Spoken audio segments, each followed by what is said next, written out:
Buenas tardes, jóvenes. Vamos a continuar y posiblemente a concluir con el módulo de ondas de choque, que repetimos, es el último tema que vamos a cubrir antes de la primera prueba parcial.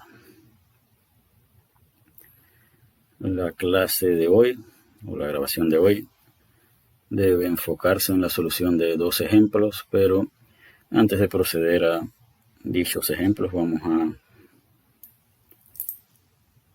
echar un vistazo a las tablas de flujo compresible, específicamente a las tablas de onda de choque que han sido proporcionadas para evaluar su utilidad. Así que acá tenemos las tablas de onda de choque.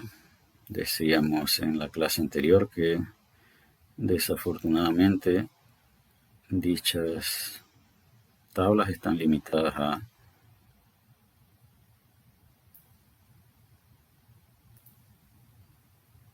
un valor de K de 1.4. Si tenemos un fluido cuya razón de calores específicos es diferente a 1.4, pues estas tablas serían poco útiles. Como es de esperar, las tablas, o como habíamos mencionado antes de hacer ese comentario, la primera columna de una tabla de onda de choque siempre es el número de Mach antes de la onda de choque. Y habíamos dicho en la clase anterior, o habíamos demostrado en la clase anterior, que el flujo tenía que ser supersónico para que pudiera haber ondas de choque. En el límite, cuando el número de Mach era 1, la intensidad de la onda de choque era pequeña, por lo tanto las características antes y después de la onda de choque son las mismas.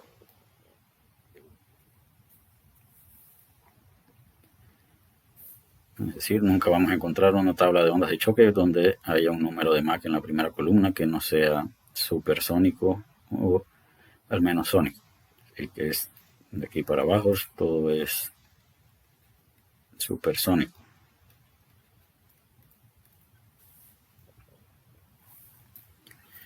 La segunda columna contiene el número de Mach después de la onda de choque, que hemos dicho debe ser subsónico.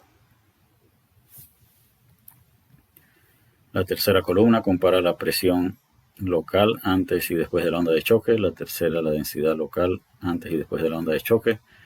La siguiente columna, las temperaturas locales antes y después de la onda de choque. Y la penúltima columna compara las presiones de estancamiento antes y después de la onda de choque. Es dicha razón entre la presión de estancamiento 2 y la presión de estancamiento 1 tiene que ver con la diferencia de entropías y con la entropía generada por la onda de choque. Y observamos que entre más grande sea el número de Mach antes de la onda de choque, más pequeña es la relación entre la presión de estancamiento antes y después de la onda de choque, lo que también va de la mano con aquella suposición de que entre más grande es el número de Mach, más fuerte es la onda de choque y más irreversible su efecto. Así que ahora volvemos a la presentación para resolver los dos ejemplos a los que nos referíamos al inicio de esta grabación. Es un avión supersónico, vuela a Mach de 2.7 a 60.000 pies de altura. Una onda de choque normal se produce al frente de un tubo de pitot ubicado sobre el avión. El tubo de pitot mide una presión de estancamiento de 10.4 psi. Calcule la presión y temperatura estática detrás de la onda de choque y evalúe la pérdida en la presión de estancamiento a través de la onda de choque. Calcule el cambio de entropía específica a través de la onda de choque. Asuma condiciones estables, comportamiento de gas ideal con calores específicos constantes. En realidad acá tenemos un tubo de pitot que se mueve a la velocidad del avión. Y vamos a suponer que eso se mueve con respecto a aire en reposo.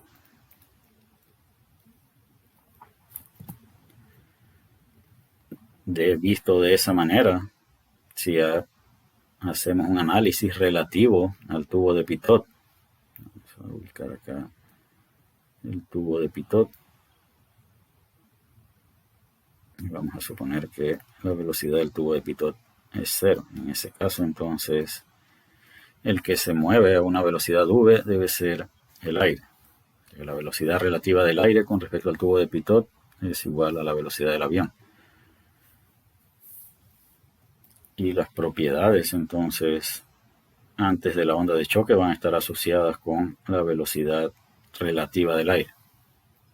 Eso que significa que la presión de estancamiento que mide el tubo de Pitot ocurre después de la onda de choque. Por eso acá la denominamos la presión de estancamiento después de la onda de choque.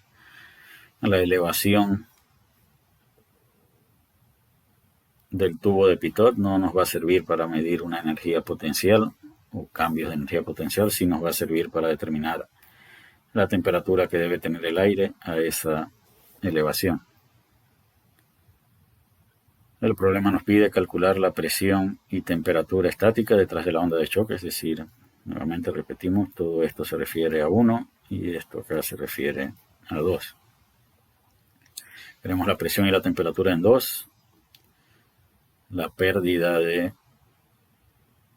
presión de estancamiento o la reducción en la presión de estancamiento, por eso queremos la diferencia entre la presión de estancamiento en 1 y la presión de estancamiento en 2 y el incremento en la entropía a través de la onda de choque. Vamos a suponer condiciones estacionarias, comportamiento de gas ideal, calores específicos constantes, no hay dispositivo de potencia y el movimiento del avión ocurre horizontalmente, por lo tanto no hay variaciones en energía potencial tampoco.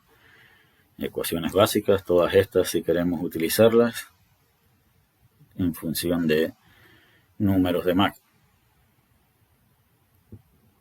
Como sustituto de las ecuaciones básicas podemos utilizar las tablas. Así que el problema nos pide comparar o determinar la presión en 2. ¿Y cuál es el dato que conocemos? Conocemos la presión de estancamiento en 2. La relación entre la presión de 2 y su presión de estancamiento siempre es isentrópica. De tal manera que con esta relación de flujo isentrópico podríamos comparar la presión de 2 con su presión de estancamiento, que es 10.4 psi. Sin embargo, para poder responder o despejar la presión de 2 necesitamos conocer el número de Mach en 2. Y el número de Mach en 2 representa el número de Mach después de la onda de choque. Por lo tanto, podemos usar esta otra expresión para determinar el número de Mach después de la onda de choque. Sabemos que el número de Mach antes de la onda de choque es 2.7, así que podemos recurrir a la tabla y obtener que el número de Mach antes de la onda de choque es 2.7 y el número de Mach después de la onda de choque es 0.49563. Así que el número de Mach en 2 es 0.49563. Y mi memoria no falla entre la tabla y lo que hemos anotado. Así que ya tenemos el número de Mach en 2. Si queremos continuar utilizando la tabla, ahora podríamos ir a la tabla de flujo isentrópico para comparar la presión de 2 con su presión de estancamiento. Para un número de Mach de 0.49563 no vamos a encontrar un valor exacto, así que tendríamos que interpolar entre estos dos valores para obtener la relación entre la presión y la presión de estancamiento. Es decir, tendríamos que interpolar entre estos dos valores. Pero los estudiantes están familiarizados con la interpolación, no debería ser problema hacerlo de esa manera. Así que acá sustituimos el número de Mach en 1 en la ecuación y obtenemos el número de Mach en 2 que ya habíamos obtenido a partir de la tabla. Sustituimos eso en la ecuación. Y la presión de 2 para una presión de estancamiento de 10.4 es 8.79 psi. Si comparamos eso con los valores, tiene sentido, pues la relación de presión a presión de estancamiento es cercano a 0.84 o es en el orden de 0.84. Así que 8.79 sería también el resultado que hubiéramos obtenido, o un resultado cercano a ese, si hubiéramos utilizado las tablas. Repito que es fácil introducir todos estos valores en la calculadora y equivocarse en uno solo nos daría una respuesta incorrecta, igual en la siguiente ecuación. Pero es una cuestión de gustos y elección. El que prefiere usar las ecuaciones puede usar las ecuaciones. El que quiere usar las tablas puede usar las tablas. Ahora, para determinar la temperatura en 2, en teoría el problema no nos proporciona ninguna temperatura. Sin embargo, podemos determinar la temperatura del aire a la elevación que nos da el problema, y eso representa un nuevo dato. Ahora podemos asociar la elevación con una temperatura. Y decíamos que las características del aire relativas a las características del tubo de Pitot representaban, es decir, el tubo de Pitot se mueve hacia el aire. Ahora estamos suponiendo que el aire se mueve hacia el tubo de Pitot y su temperatura es 390. Ya no suponemos que el aire está en reposo, ahora suponemos que el aire se está moviendo hacia el tubo de Pitot, por lo que suponemos esta temperatura es una temperatura local.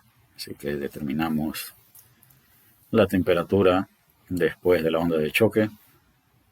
Habíamos dicho que la temperatura a través de la onda de choque debe aumentar. Debemos ser cuidadosos y utilizar temperaturas absolutas. Aquí la tabla nos da esta temperatura y no debemos cometer el error de sustituir acá menos 69.7. Tenemos que utilizar una temperatura absoluta que nos da esta temperatura absoluta y convertida a escala relativa proporciona este resultado. ¿De qué otra manera pudimos haber resuelto eso sabiendo que T1 es igual a 390 ranking? Podemos ir a la tabla de onda de choque. Nuevamente tenemos que regresar a las tablas de onda de choque.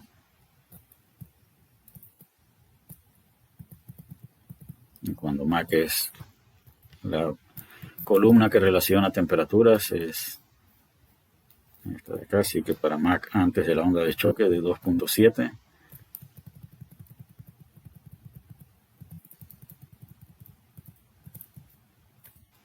la relación entre la temperatura antes y después de la onda de choque es 3.559. Esta de columna es 2.343429. Esta se compara las temperaturas, es decir, la temperatura de 2 es igual a 2.3429 veces la temperatura de 1. Y de ahí, multiplicando 2.3429 por la temperatura de 390, deberíamos obtener el mismo resultado que obtenemos con la ecuación. Para comparar las presiones, o para, ya hemos contestado las dos primeras preguntas, ahora necesitamos evaluar la pérdida de presión y definimos eso como P sub 0,1 menos P sub 0,2. Es decir, esto es igual a P sub 0,1 menos P sub 0,2, que factorizando P sub 0,1, esto es igual a P sub 0,1. Mejor dicho, debemos factorizar P sub 0,2, que es el dato conocido. Esto sería igual a multiplicado por P sub 0,1 entre P sub 0,2 menos 1. Y la relación entre las presiones de estancamiento también la podemos obtener directamente de la tabla. que podemos regresar a la tabla si no queremos usar las ecuaciones. Y las presiones de estancamiento están relacionadas en la penúltima columna, es decir, P sub 0,2 entre P sub 0,1 para el caso que estamos resolviendo es 0.42359 según la tabla. Así que la presión de estancamiento antes de la onda de choque debe ser igual a los 10.4 PSI dividido entre esta relación. Entonces acá hemos determinado la presión de estancamiento en 1. Y al restarle la presión de estancamiento en 2, obtenemos que la onda de choque hace que la presión de estancamiento disminuya en 14.2 PSI.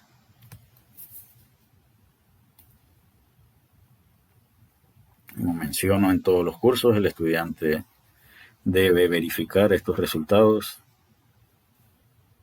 a la hora de leer las diapositivas o después de terminar de ver este video. El incremento de la entropía se puede expresar ya sea en función de las propiedades locales. Podemos decir que delta S es igual a Cp por el logaritmo natural de T2 entre T1 menos R por el logaritmo natural de P2 entre P1. Y estas relaciones las podemos buscar directamente en la tabla de onda de choque. La otra opción es hacerlo en función de las propiedades de estancamiento.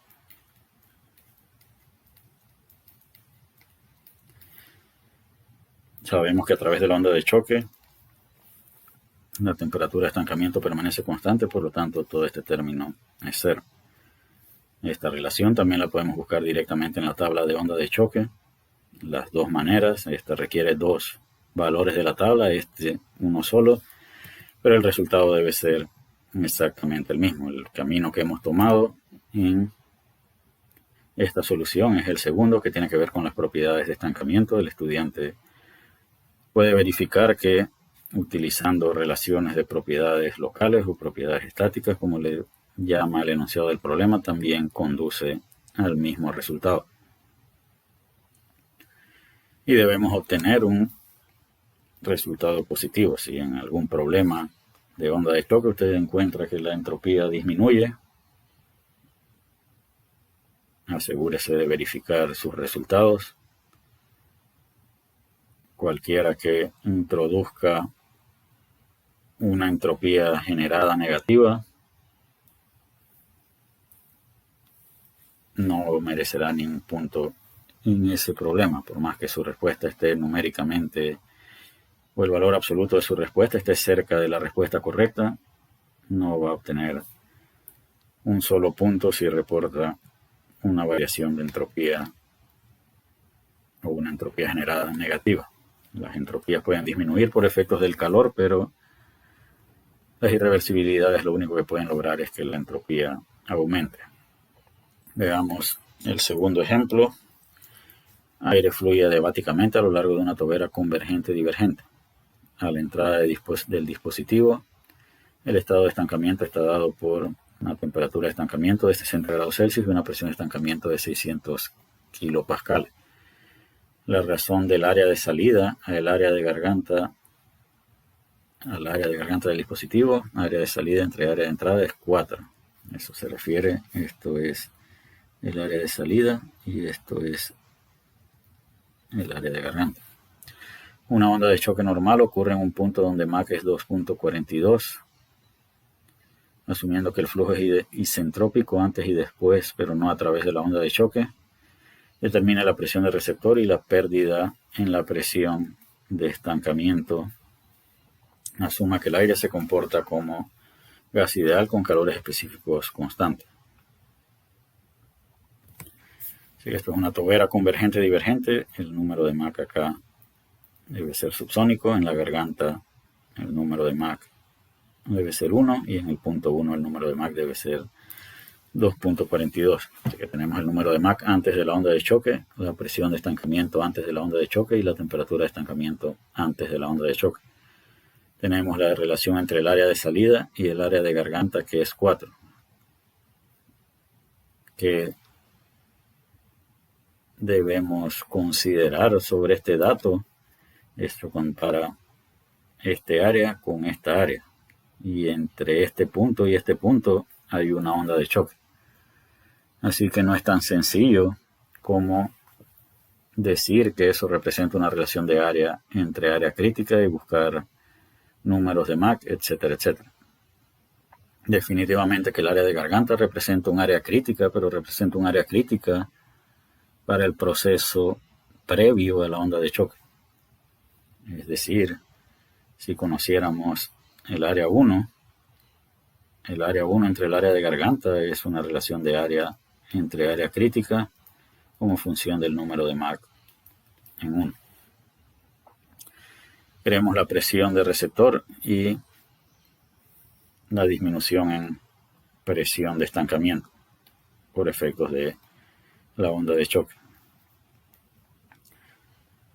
Hemos mencionado que el número de Mach después de la onda de choque debe ser subsónico.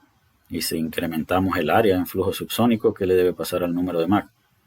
El número de Mach debe disminuir, así que el número de Mach a la salida debe ser más pequeño aún que el número de Mach en 2. Eso significa que el número de Mach a la salida es subsónico y que la presión de salida tiene que ser igual a la presión del receptor. Es decir, si podemos determinar cuál es la presión de salida, podremos encontrar la presión de receptor. La segunda pregunta es mucho más fácil de determinar, pues con el número de Mach podemos encontrar, ya sabemos cuál es la presión de estancamiento en 1.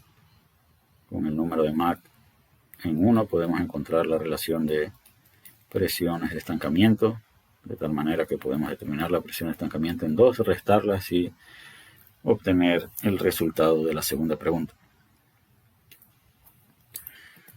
Todo lo que hemos mencionado se basa en estas suposiciones: estacionario, gas ideal, calor específico constantes y centrópico a ambos lados de la onda de choque, pero no a través de ella, cambios de energía potencial, transferencia de calor y dispositivo de potencia.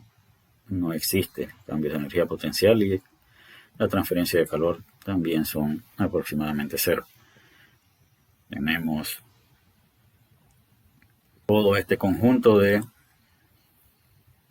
ecuaciones básicas. Esto es onda de choque, esto es onda de choque, esto es flujo isentrópico y esto es flujo isentrópico.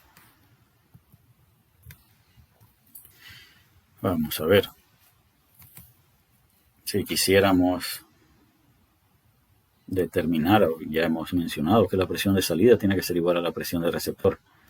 Por lo tanto, la relación entre su presión de estancamiento, la presión de estancamiento a la salida y la presión de salida es función del número de Mach a la salida. La presión de estancamiento a la salida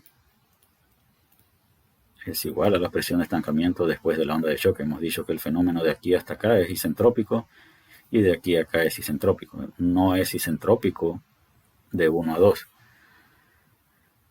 Y ya hemos mencionado que es muy sencillo encontrar la presión de estancamiento en 2, pues tenemos el número de Mach antes de la onda de choque. Lo que podría llegar a ser dificultoso es determinar el número de Mach a la salida. Así que la presión de estancamiento en 2, en función de la presión de estancamiento en 1, depende del número de Mach antes de la onda de choque y determinamos que la presión de estancamiento después de la onda de choque es 319 kilopascales.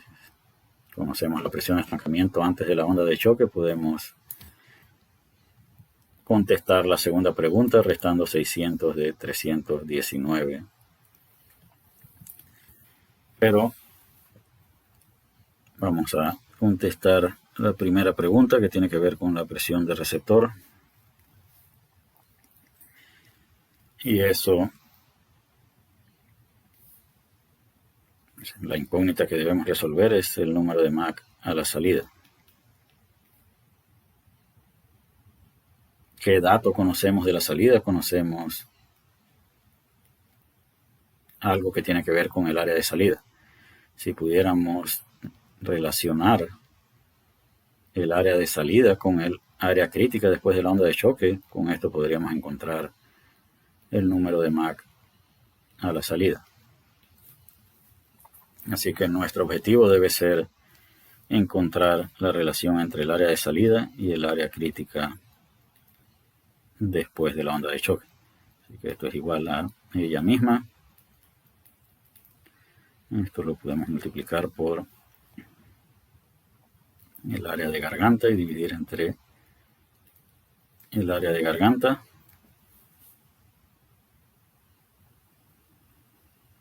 Y eso debe ser suficiente.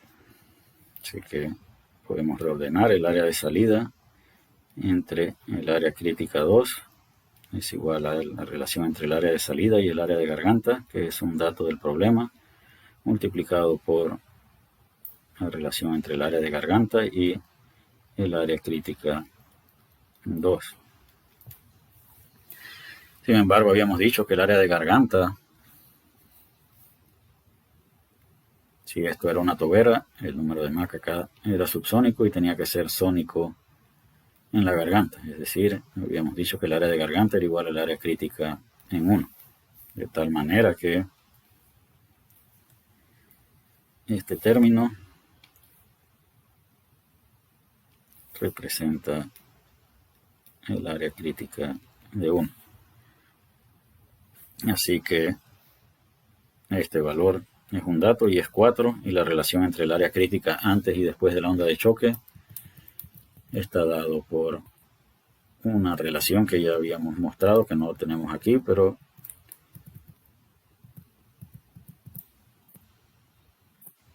que podemos obtener. Vamos a ilustrar de qué manera lo hace este análisis.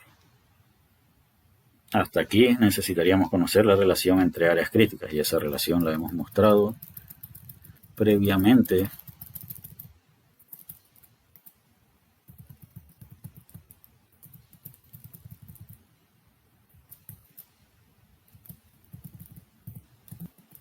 en alguna parte. Debe estar esa relación de áreas críticas. Aquí está. Así que de la manera que lo hemos visto en el ejemplo, podemos utilizar esta ecuación para relacionar las dos áreas críticas. De la manera que lo resuelve el ejemplo hace lo siguiente. Multiplica esto por el área 1 entre el área 1 y por el área 2 entre el área 2. Y volvemos a reagrupar. Área de salida entre área crítica 2 es igual a área de salida entre área de garganta por el área crítica en 1 entre el área 1 por el área 2 entre el área crítica 2 por A1 entre A2, pero el área antes y después de la onda de choque son iguales.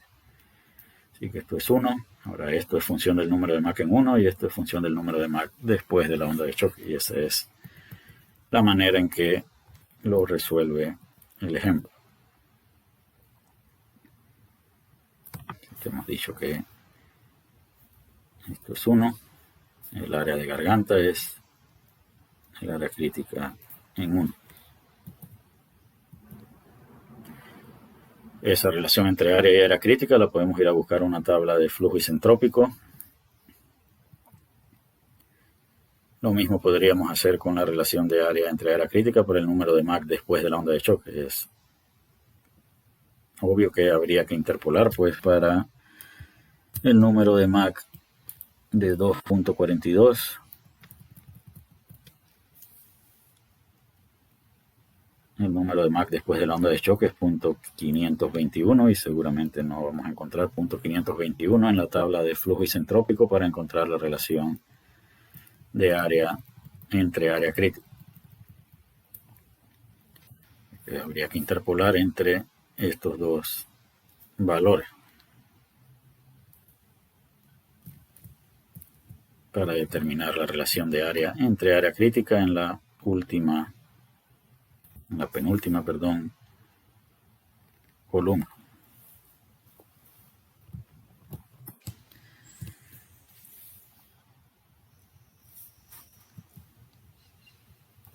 En los problemas de examen usted observará que yo le doy muchos decimales en las áreas o en los diámetros o en alguna propiedad, y no lo hago pensando que esas propiedades o esas características se pueden evaluar con tal nivel de precisión. Sin embargo, a veces el análisis del problema requiere que usted compare áreas con áreas mínimas para decidir si es posible que el número de Mach sea subsónico, supersónico o sónico en algún punto, de tal manera que se requieren esa cantidad de decimales para que el resultado obtenido sirva para llegar a las conclusiones correctas. Así que obtenemos el número de Mach en 2. Con eso obtenemos la relación del área 2 entre el área crítica. Regresamos a esta ecuación donde ya sabemos que esto es 1 y que esto era el área crítica en 1, que ya lo hemos obtenido en función del número de Mach en 1, y esto en función del número de Mach en 2, y esto es 4, y es un dato del problema. De tal manera que encontramos que la relación entre el área de salida y su área crítica es 2.127. Y ahora debemos asociar esa relación de área entre área crítica con un número de Mach, pero hay dos opciones, un número de Mach subsónico y uno supersónico. Si eso lo vamos a relacionar con la salida, sabemos que el número de Mach a la salida debe ser subsónico, así que debemos ir a la tabla. Si vamos a usar la tabla, 2.127 en la tabla de flujo isentrópico indica que el número de Mach a la salida debe estar entre estos dos puntos, entre punto 28 y punto 29. Acá hemos usado la ecuación para obtener que el número de Mach a la salida es punto 2856. Como habíamos visto en la tabla, tiene que estar entre punto 28 y punto 29. Y con esto, conociendo la presión de estancamiento después de la onda de choque, podemos determinar la presión de salida. En realidad, lo que encontramos aquí es la presión de salida. Como el número de Mach a la salida es subsónico, la presión de salida tiene que ser igual a la presión del receptor. Y con esto contestamos la primera pregunta. La segunda pregunta es fácil, pues ya tenemos la presión de estancamiento antes y después de la onda de choque. Solo es cuestión de restar y obtener un resultado. Con esto concluimos el cuarto módulo del curso de Mecánica de Fluidos 2. Podemos decir que hemos cubierto poco más de la mitad del tema de flujo compresible y suficiente material para presentar la primera prueba parcial. Así que la fecha del parcial será indicada oportunamente en la plataforma Moodle y cubrirá hasta el tema de onda de choque. Así que la próxima clase debe corresponder al parcial y los estudiantes son responsables de su preparación para dicha prueba. Así que nos vemos en la próxima clase, donde ya habremos superado el primer parcial. Ya cada uno sabrá cuál es su nota. El parcial va a ser presentado en la plataforma Moodle. Los que han tomado cursos conmigo ya conocen cómo funciona. Usted tendrá problemas de escoger la mejor respuesta, problemas de cierto y falso, problemas de respuesta numérica. Y al final del examen conocerá cuál es su evaluación. Así que por lo pronto vamos a concluir aquí y nos vemos en la próxima.